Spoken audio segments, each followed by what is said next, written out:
আর আজকের দিন আমার স্বামী হাসপাতালে।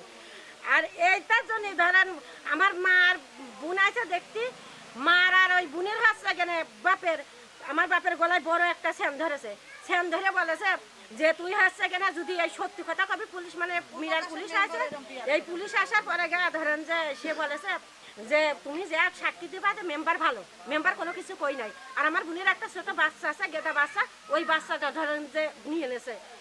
আমার 1 বছর আগে আমার 2 মিয়া সহকারে আমার সহকারে সাইফুল মেম্বার দাঁড় করা থাকে হচ্ছে পলান, মামুন আর হচ্ছে হাবিব, এরা 3 জনা আরো সহযোগিতা সকলে এইরকম সবাই এরকম দাঁড়া ছিল।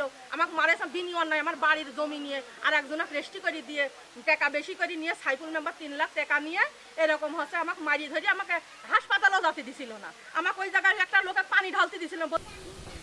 আছে মোটামুটি আসি, তারপরে সকালবেলা বাড়ি চলে যাবো।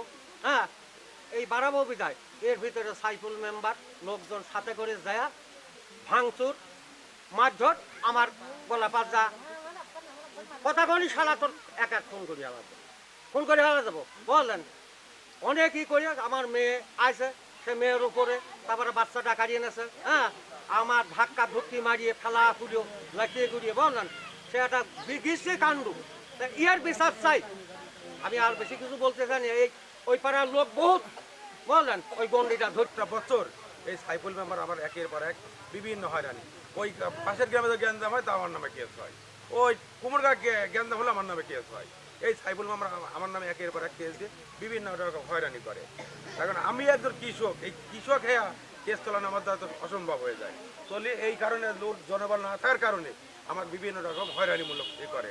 ও আমলিগের এজেন্ট হ্যাঁ এই এখন জামাতের গন্ডা হ্যাঁ আমার আবার ফের এই হয়রানি করছে।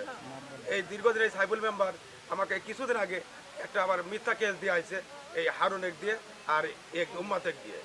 আমি এই বিচার চাচ্ছি, এই বিচার আমি ডিসি সাহেব পর্যন্ত আমি করছি যে এই সঠিক তদন্ত করে আমি এই বিচার চাচ্ছি এই সাইফুল মেম্বারের।